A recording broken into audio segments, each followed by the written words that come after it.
บายดีสบายดีทุกคนที่กำลังติดตามรับชมเนาะยินดีต้อนรับเข้าสู่ช่องอาคาน้อยเนาะณตอนนี้เฮาอยู่ที่เมืองสิงห์แขวงหลวงลำธาเด้อมาบ้านของสาวคู่กันมา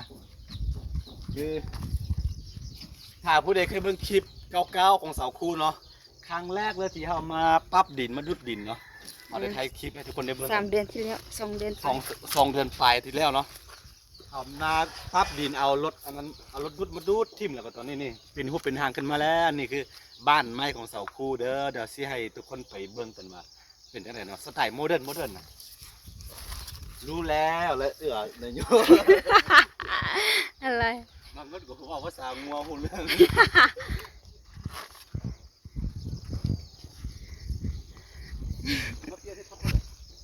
อ่ะนดมาถืออ่ะ มาถือดิเธอจะจำวิวงแล้วเปล่า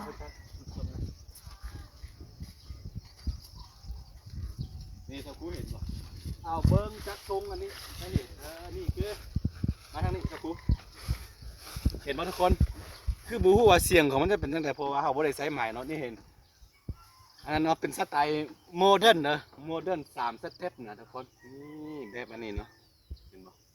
สวยงามเลยทีเดียวเขาใส่อันไม่ทันชิดนะเดี๋ยวสิเข้าไปข้างในเบิ้งว่าสิเป็นจังไดเนาะทุกคนไปเบิ้งมันกันเลยคือต้องบอกว่าวันนี้หน้าจืดนิดนึงเนื่องจากว่าเมื่อวานนี่มีงานเนาะมีงานแต่งแล้วก็ไปเมาขังให้กันเลยแล้วก็วันนี้เขามาใส่เวียกขุดห้องน้ำ มาหอดแล้วก็ใส่เบียกเลย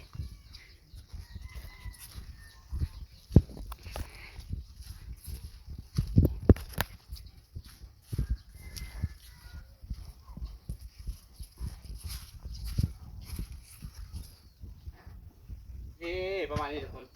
อันนี้จะเป็นหน้าบ้านเด้อมันจะมี3 ห้องนอนคือที่จริงเอาไว้ตามแผนค่อยว่า4 ห้องนอนแต่ว่าเนื่องจากว่าทั้งอันแม่ของเพิ่นแม่ของสาวควรอยากได้อันเป็นห้องโถงกว้างๆนิดนึงนะก็เลยว่าเฮ็ดได้3 ห้องแล้วก็พอเติมเงินขวาออกมาพี่นี่ปีนหุบเป็นทางขึ้นก็มัน70%ละยังแต่ติดเพดานแล้วก็เทขึ้นแล้วก็อยู่ได้เลยนี่ได้ป่ะคือเรื่องเพดานนี้ขึ้นมาเขายังงบเขาบ่พอเนี่ยเขายังบ่ไซส์เดี๋ยวเขาจะใส่เทพื้นแล้วก็อยู่ได้เลยเนาะเพราะว่าประตูตรงนี้ยังเป็นอย่างเขาซื้อครบหมดแล้วนะครบหมดแล้วเนาะยังแต่นี่เนาะ สิติดเพดานยังแต่เพดานนี่คิดสำเร็จได้แต่ว่าเบื้องเต็มตามงบเขาเนาะแต่ว่าเขาที่เทพื้นแล้วเอาน้ำไม้แล้วก็เข้ามาอยู่ได้เลยนี่เอาเบื้องผิดเลยนี่ห้องที่1ห้องตัวนี้เป็นห้องนอนเขาเนาะห้องนอนใครไปเลยแล้วก็ข้างในมันจะมี2 ห้องอีกคือที่จริงมาที่จริงเอาไว้ที่นี่ห้องนึงเนาะเป็นอีกห้องนึงใช่ป่ะอย่างที่บอกไปแม่สาวคุยได้ห้องใช่ป่ะห้องถูกกว้างนิดนึงนะก็เลยแบบเอาลวดเลยนี่ตอนนี้ห้องที่ 2ห้องที่ 3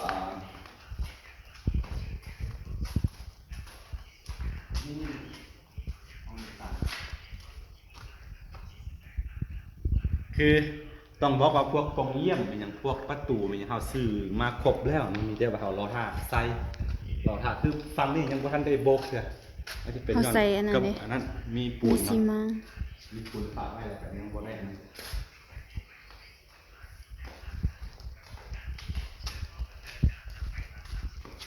คือส่วนหลายเนาะเขาจะใส่แรงงานของเขาเองนะบ่ได้จ้างเนาะไม่ได้จ้างก็จำพวกตัดหลังคานี่บอกหรือว่าพวกสิ่งที่เขาเฮ็ดบ่ได้เนาะตัดหลังคาพวกอันติดเพดานนี่อย่างนี้เราเอาไปจ้างเขาเหลือนั้นเราก็ให้ประเทศเองเนาะเพราะว่างบมันมีจำกัดเลยแล้วก็เฮือนครัวทั้งที่เฮือนครัวนี่สิเป็นเราพูดกันก็เอาจะนี่เลยแหละบ่บกครัวกองนี้ได้อันนี้เด้อตอนนี้เขาสิไปเอาเย็ดถุงปัดลืมทัดดิเอานี่อันนี้จะเป็นเฮือนครัวเนาะทุกคนแล้วก็อันนี้คือเฮาสิเฮ็ดอันดังไฟเฮ็ดแบบคนจีนเลยนะเดี๋ยวออกมา ซ้ำได้แล้วที่ถ่ายให้ทุกคนได้เบิ่งอีกเทื่อนึงแล้วนี่จะเป็นประตูทางไปห้องน้ำนี่อีแม่ มีน้ำเราก็สบายวันนี้น้ำเนาะ อืม น้ำที่เลยคือเรายังเห็ดนาอยู่ทางใต้พุ่นหนึ่งเลย แม่น เห็ดนาอยู่พุ่นเลยจ้ะ เขามีหนองปลาอหย่างอยู่ มีหลงป่าพร้อมหลงมีน้ำสบายเลยตอนนี้นี่เขากำลังขุด ห้องน้ำ ห้องน้ มีคนถามหลายว่าห้องน้ำอยู่ไสอยู่ไส นี่คือห้องน้ ำอันนี้สิได้พอการเจือนไว้หนึ่งท่านบกรไปเมื่อไหร่เนี่ย ำแล้วก็นี่อันนี้คือกำลังขุดห้องน้ำเด้อ เสียงเบาแท้ โอ้ 啊，这么，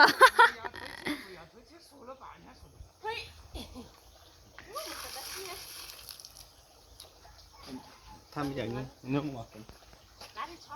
要有嘞吗？这，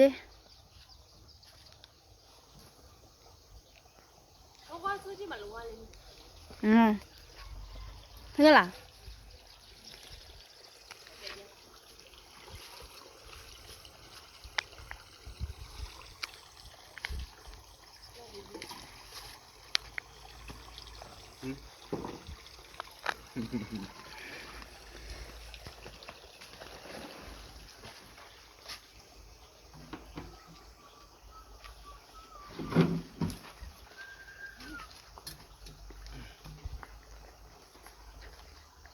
นี่ก็หอจี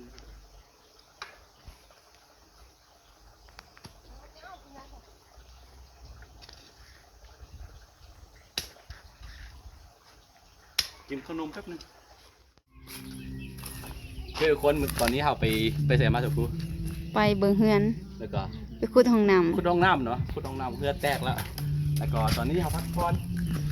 อนเอาที่มีงานของงานมูของเสาคูนะงานแต่งเหมือนบ่ ำแม่น คือเห็นเสาคูไทยพรีวิดดิ้งอยู่เหมือนบ่ แม่นแม่นแม่น งานอันนั้นแหละเขาสิไปงานมูของเสาคูเนาะมูเพื่อนของเสาคูอยู่อีกบ้านหนึง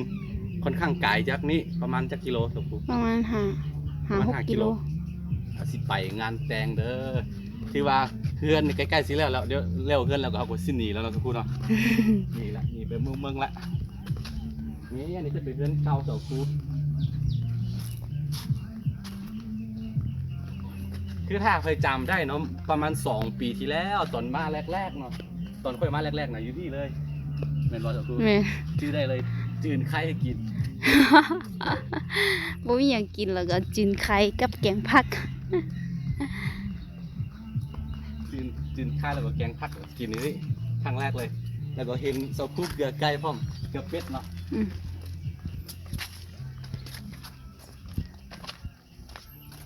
คือทำอิฐเนาะตอนเอามาแรกๆว่าซีเฮ็ดอยู่พี่เลยเนาะซีเฮ็ดอยู่บอนเดิมนี่นะจุดเดิมนี่แหละบอนเอินเก่านี่แต่ว่าเฮ็ดไปให้มาเปลี่ยนแผนเนาะ แม่น เฮ็ดไปมาเปลี่ยนแผนแล้วก็ไปเฮ็ดอยู่อันสวนอ้อยพุ่นคือ แม่น ถ้าเฮ็ดอยู่พี่ค่อนข้างนานนะมันมีเสียงรบกวนนะเวลาตอนนี้บ่เป็นสันแต่ว่าเวลาเฒ่ามาเนาะแม่อันนั้นเขาแม่สกูเขาเฒ่ามานี่เขาไม่มีเสียงรบกวนหลายนะมันติดเส้นทางก็เลยว่าย้ายไปเฮ็ดที่พุ่นอันนี้ผมก็ไปหมดไปลายเสร็จ ติดทางแล้วก็ได้ยินรถแล่นตลอด แล้วกะว่าประมาณเดือนหน้าเนาะประมาณต้นเดือนสิงหาเนี่ยน่าจะได้เข้าไปอยู่แล้วทุกคนเนาะ แม่น เพราะตอนนี้ก็ยังบ่มีเฮือนอยู่เถอะมั่งเฮือนแล้ว อยู่เฮือน มั่ เอา งย้อนยังมั่งย้อนว่าคิดว่าสิตั้งอยู่พี่อะนะแต่ว่าเฮ็ดไปมาเปลี่ยนแผนเนาะ เปลี่ยนแผ ถ้าน ผู้ว่าบ่เฮ็ดอยู่พี่นี่อันบ่มั่งก็ได้ เพราะว่ามันเฮือนเก่าจะเป็นเฮือนใหม่อะนะ แม่ ถ้าน ผู้ใดเคยเบิ่งคลิปเก่าๆตอนเฮามาเจอกันแรกๆเนาะทำอิฐเลย2 ปีที่แล้วอืม ยังดีแต่บ่ได้หมั่งเฮือนครัวแตงกินอยู่นี่ เพิ่นสิได้เฮือนมาได้ แล้ว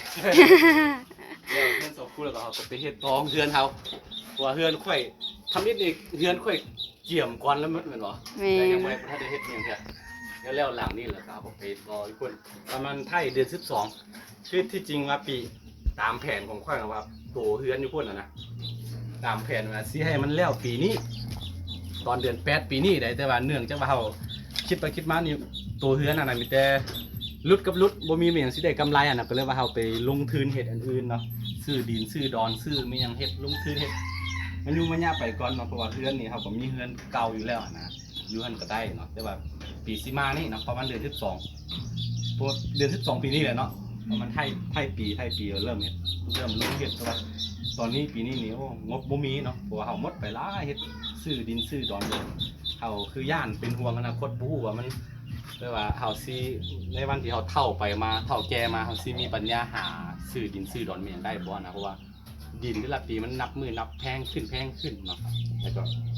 ที่เราอยากสั่งพื้นฐานนะให้มันคงด้วยหนึ่งก้อนเนาะเรื่องบ้านเนี่ยค่อยว่ากันทีหลัง